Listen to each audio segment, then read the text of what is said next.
Hello friends, welcome back to Suresh shoots TV. இன்றைக்கான வீடியோன்னு பார்த்தீங்கன்னா கங்குவா திரைப்படத்தை பற்றி தான் பேச போகிறோம். ஏன்னா கங்குவா திரைப்படத்தை வந்து ஓவராக ஒரு வன்மத்தை கக்கிக்கிட்டு இருக்காங்க இருக்கிற ரிவ்யூஸ் ஃபுல்லாக.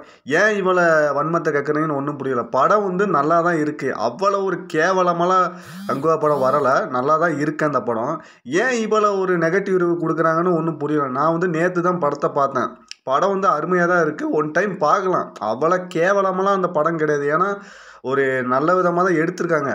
சில பேர் என்ன சொல்கிறாங்க பார்த்தீங்கன்னா, பயங்கரமாக கத்துறாங்க, காதெல்லாம் ரத்தம் வருது, அப்படிலாம் இந்த படத்தில் ஒன்றும் இல்லைங்க. ஏன்னா ஒரு முந்தைய கால முன்ஜென்ம கதைக்கு போகிறாங்க. அந்த கதையில் வந்து பழங்குடியினர்லாம் எப்படி இருப்பாங்க, தான் ஒரு இது ஒரு காட்டுவாசியெல்லாம் எப்படி இருப்பாங்க, அவங்க வந்து நார்மலாக தான் பேசுவாங்க. அது அவருக்கு முன்னாடி ஒரு தலைவர் இருப்பாங்க. தலைவர் வந்து அப்படி பேசும்போது எல்லாம் கத்திக்கிட்டு தான் இருப்பாங்க. அதில் வந்து சவுண்டை உயர்த்தி தான் பேச முடியும். அப்படி தான் அந்த ஸ்டோரி லைனு. அதை வந்து புரிஞ்சிக்கிட்டு நம்ம தான் வந்து ஒரு அண்டர்ஸ்டாண்டாக பார்க்கணும். இதை பார்க்காம விட்டுட்டு இவங்க ஒரு ஹைப்பில் போயிருக்காங்க, ஒரு எக்ஸ்பெக்டேஷனில் போயிருக்காங்க. அந்த மாதிரி இருக்கும், இந்த மாதிரி இருக்கும் அப்படின்னு போயிருக்காங்க. ஆனால் படம் வந்து அவங்களுக்கு பூர்த்தி செய்யலாம். அதுக்கு என்ன செய்யணும், ஒரு படம்னா ஒரு பாசிட்டிவ் என்ன நெகட்டிவ் என்ன அதை பற்றி தான் பேசணும். இது வந்து ஒரு வன்மை மாதிரி இருக்குது. ஏன்னா சூர்யா வந்து இதுக்கு முன்னாடி சூரரை போட்டு ஜெய்பீம் படங்கள் வந்து தியேட்டரில் கொடுக்கல. தியேட்டரில் கொடுக்காதனால தியேட்டருக்காரங்களே வந்து இந்த படத்தை வந்து தமிழ்நாட்டில் வந்து அவ்வளோ ஸ்க்ரீன்லேயே ஒதுக்கலை. ஏன்னா இந்த படம் வந்து 200 ஸ்க்ரீன் சொல்லியிருக்காங்க. 700 ஸ்க்ரீனில் சொல்லிவிட்டு 400 ஸ்க்ரீனில் தான் ஒட்டுமொத்தமாகவே கொடுத்துருக்காங்க. ஏன்னா கங்குவா படத்துக்கு. ஏன்னா அப்படிப்பட்ட வன்மத்தை தெளிச்சிக்கிட்டு இருக்காங்க தியேட்டர் ஓனர்ஸுமே. ஏன்னா அவர் வந்து ஏதோ அவர் தவறு பண்ணிட்டாரு, அந்த 2 படங்கள் கொடுக்குறவங்கள தவறு பண்ணிட்டாரு. அதுக்காண்டி இவங்க ரீவெஞ்ச் எடுந்தால் என்ன செய்ய, ஒரு நல்ல படம் வந்தால் ஆதரிக்கணும். இதுவே கங்குவா படம் வந்து வேறு மொழியில் வந்துருந்துச்சுன்னா இந்த படத்தை வந்து பயங்கரமாக கொண்டாடி இருப்பாங்க, தீர்த்திருப்பாங்க. இவ்வளோ நெகட்டிவ் ரிவ்யூலாம் வந்திருக்காது.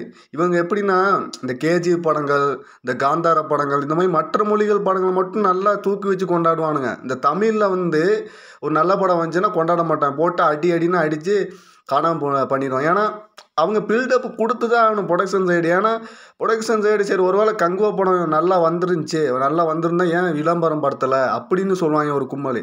ஏன் இப்படி இருக்காங்கன்னே புரியல. ஏன்னா அவர் வந்து கடந்த 10 வருஷமாக ஒரு ஹிட்டு கொடுக்க தவிச்சிக்கிட்டு இருக்காரு.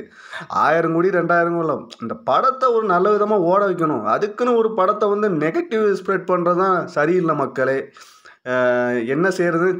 அது இல்லாமல் என்ன சொல்கிறாங்க பார்த்தீங்கன்னா, நாங்கள் காசு கொடுத்து பார்க்குறோம், நாங்கள் காசு கொடுத்து பார்க்குறனால நாங்கள் அப்படி தான் பேசுவோம், அப்படி இப்படின்னு சொல்லிக்கிட்டு இருக்காங்க. அது அப்படியெல்லாம் இல்லைங்க. அவங்களும் தான் அவ்வளோ கோடிகள் கொடுத்து ஒரு படம் எடுக்கிறாங்க.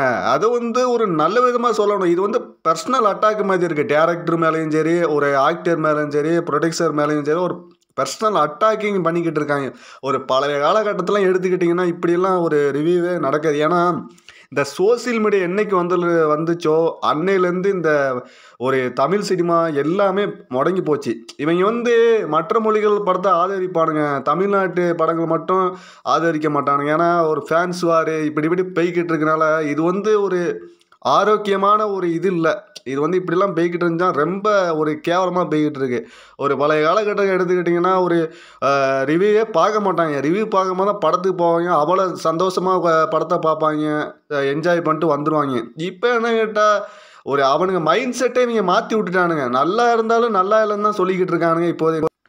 இந்த நேரத்தில் வந்து நம்ம வந்து என்கரேஜ் பண்ணுங்க. ஏன்னா இப்படி நம்ம என்கரேஜ் பண்ணால் தான் நம்ம என்ன இந்த மாதிரி படங்கள் வர்றதை நம்ம பார்க்கலாம்.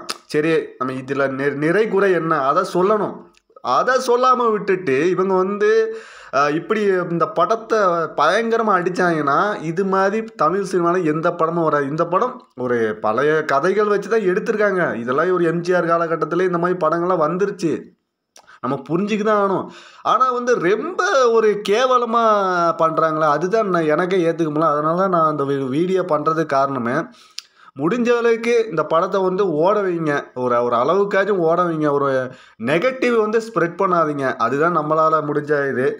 இந்த படத்தை வந்து ஒரு சூர்யா சார் வந்து பயங்கரமாக கஷ்டப்பட்டு நடிச்சிருக்காரு. அது இல்லாமல் இதில் ஒர்க் பண்ணுறவங்க கூட எல்லாமே கஷ்டப்பட்டு தான் பண்ணியிருக்காங்க.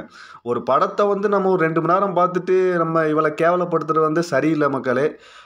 இந்த படத்தை வந்து ஒரு சப்போர்ட் பண்ணுங்கள். ஒரு 1000 கோடி 2000 கோடி அதெல்லாம் நம்ம அந்த டாப்பிக்கே போக வேண்டாம்.